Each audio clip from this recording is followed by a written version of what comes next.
Price the lord brothers and sisters, ಕರ್ತನಾದ ಯೇಸು ಕ್ರಿಸ್ತನ ನಾಮದಲ್ಲಿ ನಿಮ್ಮೆಲ್ಲರನ್ನು ವಂದಿಸುವನಾಗಿದ್ದೇನೆ. ನಾವೀಗ ಗಮನಿಸುವಂತದ್ದು ಕ್ರೈಸ್ತ ಪ್ರಪಂಚದ ಸುಳ್ಳು ಬೋಧನೆಗಳ ವಿರುದ್ಧ ನಿತ್ಯ ಜೀವವನ್ನು ನೀಡುವ ಯೇಸುವಿನ ಸತ್ಯವಾಕ್ಯಗಳು ಎಂಬುದರಲ್ಲಿ 12ನೇ ಭಾಗದಲ್ಲಿದ್ದೇವೆ. ಕಳೆದ 11ನೇ ಭಾಗದಲ್ಲಿ ನಾವು ಗಮನಿಸಿದಂತದ್ದು ದಾನಿಯೇಲನ ಪ್ರವಾದನೆಯ ಗ್ರಂಥದಲ್ಲಿ ಬರೆಯಲ್ಪಟ್ಟಿರುವ 70 ವಾರಗಳು. ಅದರಲ್ಲಿ ನಾವು ತಿಳಿದುಕೊಂಡಂತದ್ದು ಆ 70 ವಾರಗಳು ಕೊಡಲ್ಪಟ್ಟಿರುವಂತದ್ದು ಇಸ್ರಾಯೇಲ್ ಜನರಿಗೆ ಮಾತ್ರವೇ ಎಂಬುದಾಗಿ ತಿಳಿದುಕೊಂಡವು ಮತ್ತು ಆ 70 ವಾರಗಳು ಮುಗಿದು ಹೋಗಿವೆ ಎಂಬುದಾಗಿ ತಿಳಿದುಕೊಂಡವು. ಅಂದರೆ ಕ್ರಿಸ್ತಪೂರ್ವ 457ರಿಂದ ಕ್ರಿಸ್ತಶಕ 34ರವರೆಗೆ ಆ 70 ವಾರಗಳು ನಡೆದಿದೆ ಎಂಬುದಾಗಿ ತಿಳಿದುಕೊಂಡವು. ಈ ಭಾಗದಲ್ಲಿ ನಾವು ಗಮನಿಸಿ ತಿಳಿದುಕೊಳ್ಳುವಂತದ್ದು ಕ್ರೈಸ್ತರಾದ ನಮಗೆ ಎಷ್ಟು ದೇವರಿದ್ದಾರೆ ಮತ್ತು ತ್ರಯೇಕ ಅಂದರೆ ಏನು ಎಂಬುದಾಗಿ ತಿಳಿದುಕೊಳ್ಳೋಣ. ಯಾಕಂದರೆ ಈ ಭೂಲೋಕದಲ್ಲಿ ಇರುವಂತ ಅನೇಕ ಬೋಧಕರುಗಳು ಸರಿಸುಮಾರು 45,000ಕ್ಕಿಂತ ಹೆಚ್ಚು ಡಿನಾಮಿನೇಷನ್ ಇರುವಂತ ಎಲ್ಲಾ ಬೋಧಕರುಗಳು ಸಹ ತ್ರಯೇಕ ದೇವರು ಎಂಬುದಾಗಿ ಉಪದೇಶವನ್ನು ಮಾಡುವವರಾಗಿದ್ದಾರೆ. ಆದರೆ ಈ ಉಪದೇಶವು ಸತ್ಯವೇದಕ್ಕೆ ಅನುಗುಣವಾಗಿದೆಯೇ ಅಥವಾ ಸತ್ಯವೇದಕ್ಕೆ ವಿರೋಧವಾಗಿದೆಯೇ ಎಂಬುದಾಗಿ ತಿಳಿದುಕೊಳ್ಳೋಣ. ಈ ತ್ರಯೇಕ ದೇವರು ಎಂಬುದಾಗಿ ಉಪದೇಶ ಮಾಡುವಂತ ಈ ಸಿದ್ಧಾಂತ ಯಾವ ರೀತಿಯಾಗಿರುತ್ತದೆ ಎಂದರೆ, ತ್ರಯೇಕ ಸಿದ್ಧಾಂತವು ಹೇಳುವುದೇನೆಂದರೆ ದೇವರು ಒಬ್ಬನೇ, ಆದರೆ ಅವರು 3 ವ್ಯಕ್ತಿಗಳನ್ನು ಒಳಗೊಂಡಿರುತ್ತಾರೆ. ಆ ಮೂವರಿಗೂ ಒಂದೇ ಶಕ್ತಿ, ಒಂದೇ ಜ್ಞಾನ, ಒಂದೇ ಚಿತ್ತ, ಒಂದೇ ಸ್ವಭಾವವಿರುತ್ತದೆ ಎಂಬುದಾಗಿ ಬೋಧಿಸುತ್ತಾರೆ. ಮತ್ತು ಇನ್ನು ಕೆಲವರು ದೇವರು ಒಬ್ಬನೇ ಆದರೆ 3 ವ್ಯಕ್ತಿತ್ವಗಳನ್ನು ಒಳಗೊಂಡಿದ್ದಾರೆ ಎಂಬುದಾಗಿ ಸಹ ಉಪದೇಶ ಮಾಡುತ್ತಾರೆ. ಆದರೆ ಸತ್ಯವೇದದಲ್ಲಿ ಎಲ್ಲಾದರೂ 3 ವ್ಯಕ್ತಿಗಳನ್ನು ಒಳಗೊಂಡಿರುವ ಅಥವಾ 3 ವ್ಯಕ್ತಿತ್ವಗಳನ್ನು ಒಳಗೊಂಡಿರುವ ಒಬ್ಬ ದೇವರು ಎಂಬುದಾಗಿ ಬರೆಯಲ್ಪಟ್ಟಿದೆಯೇ ಎಂಬುದಾಗಿ ಗಮನಿಸಿ ತಿಳಿದುಕೊಳ್ಳೋಣ. ಅದಕ್ಕಾಗಿ ಮೊದಲನೇ ವಾಕ್ಯ ಧರ್ಮೋಪದೇಶ ಕಾಂಡ 6ನೇ ಅಧ್ಯಾಯ ವಚನ 4. ಓ ಇಸ್ರಾಯೇಲೇ ಕೇಳು, ನಮ್ಮ ದೇವರಾದ ಕರ್ತನು ಒಬ್ಬನೇ ಕರ್ತನು, ಆಮೆನ್. ಈ ವಾಕ್ಯದಲ್ಲಿ ಬರೆಯಲ್ಪಟ್ಟಿರುವ ಪ್ರಕಾರ ಕರ್ತನು ಅಬ್ರಾಹ್ಮನ ಹತ್ರ ಅಥವಾ ಈಸಾಕನ ಹತ್ರ, ಯಾಕೋಬ, ಮೋಶೆ ಇವರ ಮುಖಾಂತರವಾಗಿ ಮಾತನಾಡುವಂತ ದೇವರು ಕರ್ತನು ಒಬ್ಬನೇ ಎಂಬುದಾಗಿ ಈ ವಾಕ್ಯಗಳು ನಮಗೆ ತಿಳಿಸುವಂತದ್ದಾಗಿದೆ. ಆದರೆ ತ್ರಯೇಕ ಬೋಧನೆಯನ್ನು ಅನುಸರಿಸುವವರು ನಮ್ಮ ದೇವರಾದ ಕರ್ತನು ಒಬ್ಬನೇ, ಆದರೆ ಅವರು 3 ವ್ಯಕ್ತಿಗಳು, 3 ವ್ಯಕ್ತಿತ್ವಗಳು ಎಂಬುದಾಗಿ ಉಪದೇಶ ಮಾಡುವವರಾಗಿದ್ದಾರೆ. ಆದರೆ ಈ ವಾಕ್ಯ ಹೇಳುವಂತದ್ದು ಕರ್ತನು ಒಬ್ಬನೇ ಎಂಬುದಾಗಿ ಹೇಳಿದ್ದಾರೆ ಹೊರತು ತ್ರಯೇಕ ದೇವರು ಎಂಬುದಾಗಿ ಹೇಳಲಿಲ್ಲ ಎಂಬುದನ್ನು ಸ್ಪಷ್ಟವಾಗಿ ತಿಳಿದಿರಬೇಕು ನನ್ನ ಸಹೋದರ ಸಹೋದರಿಯರೇ. ಇನ್ನೊಂದು ವಾಕ್ಯವನ್ನು ಗಮನಿಸೋಣ. ಮಾರ್ಕನು ಬರೆದ ಸುವಾರ್ತೆ ಅಧ್ಯಾಯ 12 ವಚನ 29. ಇಸ್ರಾಯೇಲ್ ಜನವೇ ಕೇಳು, ನಮ್ಮ ದೇವರಾದ ಕರ್ತನು ಒಬ್ಬನೇ ದೇವರು, ಆಮೆನ್. ಈ ವಾಕ್ಯವು ನಮಗೆ ಸ್ಪಷ್ಟಪಡಿಸುವಂತದ್ದು ದೇವರು ಒಬ್ಬನೇ ಎಂಬುದಾಗಿ ಸ್ವತಃ ಯೇಸು ಕ್ರಿಸ್ತರೇ ಹೇಳುವಂತವರಾಗಿದ್ದಾರೆ. ಹಾಗಾದರೆ ನಮ್ಮ ದೇವರು 3 ಜನರನ್ನು ಒಳಗೊಂಡಿರುವ ದೇವರು ಎಂಬುದಾಗಿ ಹೇಳುವಂತ ಬೋಧನೆ ಸತ್ಯನಾ ಅಥವಾ ಒಬ್ಬನೇ ದೇವರು ಎಂಬುದು ಸತ್ಯನಾ ಎಂಬುದಾಗಿ ನೀವೇ ವಿವೇಚನೆ ಮಾಡಿ ತಿಳಿದುಕೊಳ್ಳಿ ನನ್ನ ಸಹೋದರ ಸಹೋದರಿಯರೇ. ಇದೇ ಮಾರ್ಕನು ಬರೆದ ಸುವಾರ್ತೆ 12ನೇ ಅಧ್ಯಾಯ 30ನೇ ವಚನವನ್ನು ಗಮನಿಸೋಣ. ನಿಮ್ಮ ದೇವರಾದ ಕರ್ತನನ್ನು ಪೂರ್ಣ ಹೃದಯದಿಂದಲೂ, ಪೂರ್ಣ ಪ್ರಾಣದಿಂದಲೂ, ಪೂರ್ಣ ಬುದ್ಧಿಯಿಂದಲೂ, ಪೂರ್ಣ ಶಕ್ತಿಯಿಂದಲೂ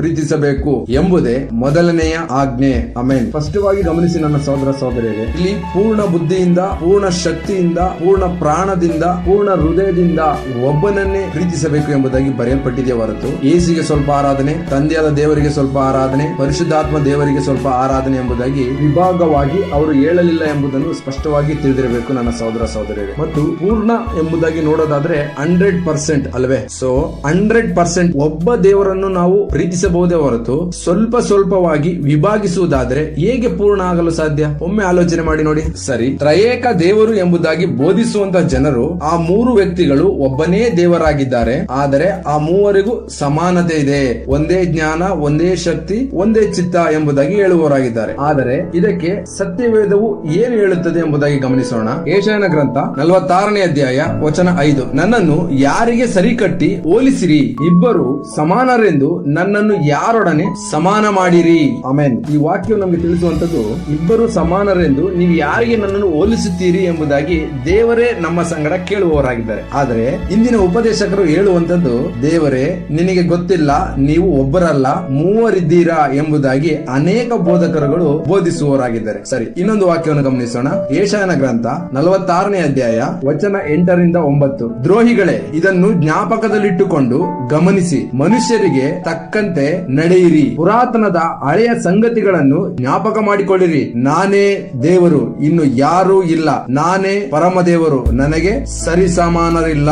ಆಮೆನ್. ಸ್ಪಷ್ಟವಾಗಿ ಈ ವಾಕ್ಯವನ್ನು ನಾವು ಗಮನಿಸೋದಾದ್ರೆ ನನಗೆ ಸರಿಸಮಾನರಿಲ್ಲ ಎಂಬುದಾಗಿ ಈ ವಾಕ್ಯ ನಮಗೆ ತಿಳಿಸುವಂತದ್ದಾಗಿದೆ. ಆದರೆ ಇಂದಿನ ದಿನಗಳಲ್ಲಿ ಅನೇಕ ಮೇಧಾವಿಗಳು, ಉಪದೇಶಕರು, ದೇವರೇ ನಿನಗೆ ಸರಿಯಾಗಿ ಗೊತ್ತಿಲ್ಲ, ನೀವು ಮೂವರಿದ್ದೀರಾ, ಮೂವರು ಕೂಡ ಸರಿಸಮಾನರಾಗಿದ್ದೀರಾ ಎಂಬುದಾಗಿ ಉಪದೇಶ ಮಾಡುವವರಾಗಿದ್ದಾರೆ. ಆದರೆ ಸ್ಪಷ್ಟವಾಗಿ ನೀವು ತಿಳಿದುಕೊಳ್ಳಿ ನನ್ನ ಸಹೋದರ ಸಹೋದರಿಯರೇ, ಸತ್ಯವೇದದಲ್ಲಿ ಬರೆಯಲ್ಪಟ್ಟಿರುವಂತ ಈ ಸತ್ಯ ವಾಕ್ಯಗಳು ಹೇಳುವಂತದ್ದು ಸತ್ಯನ, ಅಥವಾ ಅನೇಕ ಉಪದೇಶಕರು ಸುಳ್ಳಾಗಿ ಉಪದೇಶ ಮಾಡುವಂತ ಬೋಧನೆಗಳು ಈ ತ್ರಯೇಕ ದೇವರು ಎಂಬುದಾಗಿ ಹೇಳುವಂತ ಉಪದೇಶಗಳು ಸತ್ಯನ ಎಂಬುದಾಗಿ ನಿಮ್ಮನ್ನು ನೀವೇ ಒಮ್ಮೆ ಆಲೋಚನೆ ಮಾಡಿ ತಿಳ್ಕೊಳ್ಳಿ ನನ್ನ ಸಹೋದರ ಸಹೋದರಿಯರೇ. ಈ ವಾಕ್ಯಗಳನ್ನು ನೀವು ಹೊಸ ಒಡಂಬಡಿಕೆಯಲ್ಲೂ ಸಹ ತಿಳಿದುಕೊಳ್ಳಬಹುದು. ಗಲಾತ್ಯದವರಿಗೆ ಬರೆದ ಪತ್ರಿಕೆ 3ನೇ ಅಧ್ಯಾಯ 20ನೇ ವಚನವನ್ನು ಗಮನಿಸೋಣ. ಒಂದೇ ಪಕ್ಷವಿದ್ದರೆ ಮಧ್ಯಸ್ಥನು ಬೇಕಿಲ್ಲ, ದೇವರಾದರೋ ಒಬ್ಬನೇ. ಆಮೆನ್. ಈ ವಾಕ್ಯವು ಸಹ ನಮಗೆ ತಿಳಿಸುವಂತದ್ದು ಪೌಲನ ಮುಖಾಂತರವಾಗಿ ಗಲಾತ್ಯದಲ್ಲಿದ್ದಂತ ಜನರಿಗೆ ಹೇಳುವಂತ ಮಾತೇನೆಂದರೆ ದೇವರಾದರೋ ಒಬ್ಬನೇ ಎಂಬುದಾಗಿ ಉಪದೇಶ ಮಾಡುವಂತದ್ದಾಗಿದೆ. ಆಮೆನ್. ವಿಮೋಚನೆ ಕಾಂಡ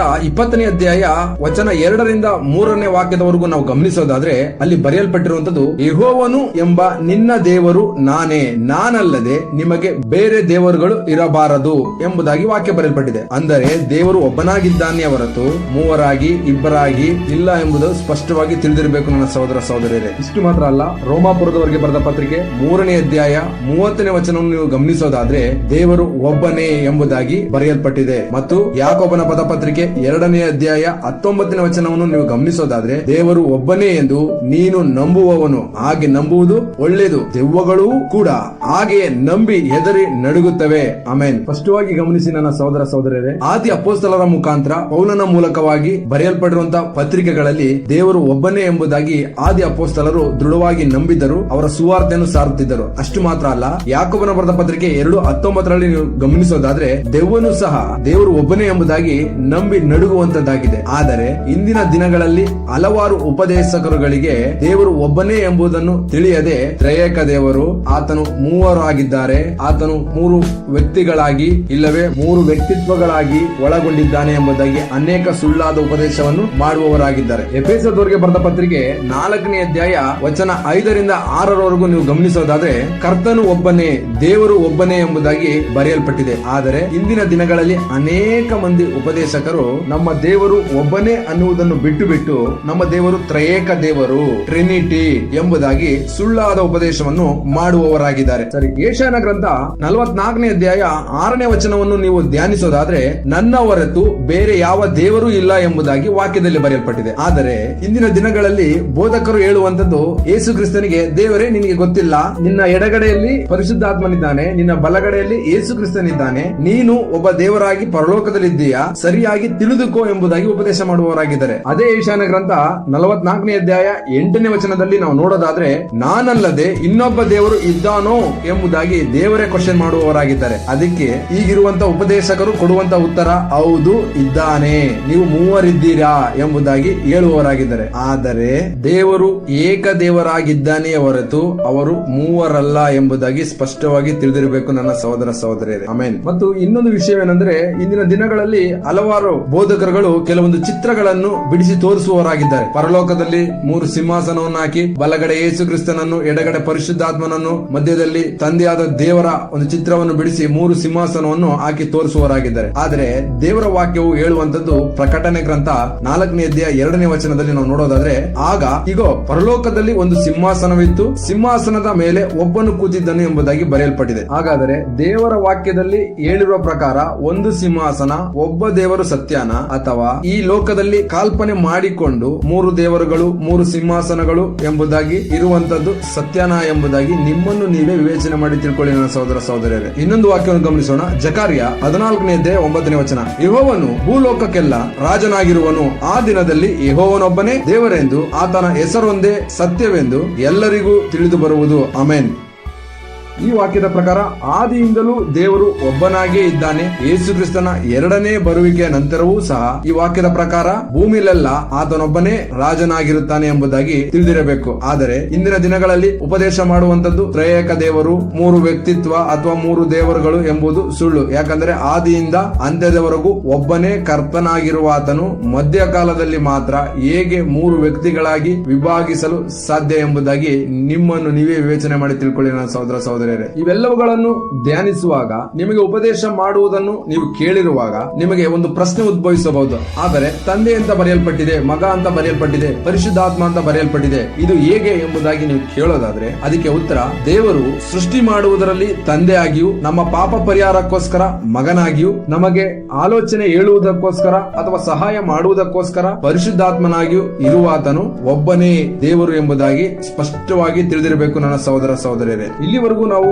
ಗಮನಿಸಿದಂತಹ ಸತ್ಯಾಂಶಗಳು ಏನೆಂದರೆ ದೇವರು ಒಬ್ಬನೇ ಎಂಬುದಾಗಿ ತಿಳಿದುಕೊಂಡೆವು. ಆದರೆ ತ್ರಯೇಕ ಅಥವಾ ಟ್ರಿನಿಟಿ ಅಥವಾ ಮೂರು ವ್ಯಕ್ತಿತ್ವಗಳು ಎಂಬುವಂತಹ ಬೋಧನೆಯು ಒಂದು ಸುಳ್ಳಾದ ಬೋಧನೆಯಾಗಿದೆ. ಅದು ಸತ್ಯವೇದದಲ್ಲಿ ಇಲ್ಲದೆ ಇರುವಂತಹ ಪದಗಳು ಮತ್ತು ಸತ್ಯವೇದಕ್ಕೆ ವಿರೋಧವಾಗಿ ಬೋಧಿಸುವಂತಹ ಪದಗಳು ಎಂಬುದಾಗಿ ಇಲ್ಲಿವರೆಗೂ ನಾವು ತಿಳಿದುಕೊಂಡೆವು. ಆದರೆ ಹಳೆಯ ಒಡಂಬಡಿಕೆಯಲ್ಲಾಗಲಿ ಹೊಸ ಒಡಂಬಡಿಕೆಯಲ್ಲಾಗಲಿ ದೇವರು ಒಬ್ಬನೇ. ಆತನು ಮೂವರು ವ್ಯಕ್ತಿಗಳಲ್ಲ, ಬದಲಿಗೆ ಸಕಲವನ್ನು ಸೃಷ್ಟಿಸುವುದರ ಮೂಲಕ ತಂದೆಯಾಗಿಯೂ, ನಮ್ಮ ಪಾಪ ಪರಿಹಾರಕ್ಕೋಸ್ಕರ ಮಗನಾಗಿಯೂ, ನಮಗೆ ಸಹಾಯ ಮಾಡುವುದರ ಮೂಲಕ ಪವಿತ್ರಾತ್ಮನಾಗಿಯೂ ತನ್ನನ್ನು ಈ ಮೂರು ಕಾರ್ಯಗಳ ರೂಪದಲ್ಲಿ ಪ್ರಕಟಿಸಿಕೊಂಡ ದೇವರು ಒಬ್ಬನೇ ಎಂಬುದಾಗಿ ಸ್ಪಷ್ಟವಾಗಿ ತಿಳಿದುಕೊಂಡೆವು. ಆಮೇನ್. ಈ ಭಾಗದಲ್ಲಿ ನಿಮಗೇನಾದ್ರೂ ಸಂಶಯ ಇರುವುದಾದರೆ ಸ್ಕ್ರೀನ್ ಮೇಲೆ ಬರುವಂತ ನಂಬರ್ಗೆ ಕರೆ ಮಾಡಿ ತಿಳಿಸಬಹುದು ಅಥವಾ ವಾಟ್ಸ್ಆಪ್ ಮುಖಾಂತರ ಸಂದೇಶವನ್ನು ಕಳಿಸಬಹುದು. Praise the lord brothers and sisters. ಇಲ್ಲಿವರೆಗೂ ಈ ವಾಕ್ಯವನ್ನು, ಈ ವಾಕ್ಯದ ಅರ್ಥಗಳನ್ನು ತಿಳಿಸಿಕೊಡುತ್ತಾ ಬರ್ತಾ ಇರುವಂತಹ ನಮ್ಮ ಕರ್ತನಾದ ಯೇಸು ಕ್ರಿಸ್ತನಿಗೆ ಸ್ತುತಿ, ಘನತೆ, ಗೌರವಗಳು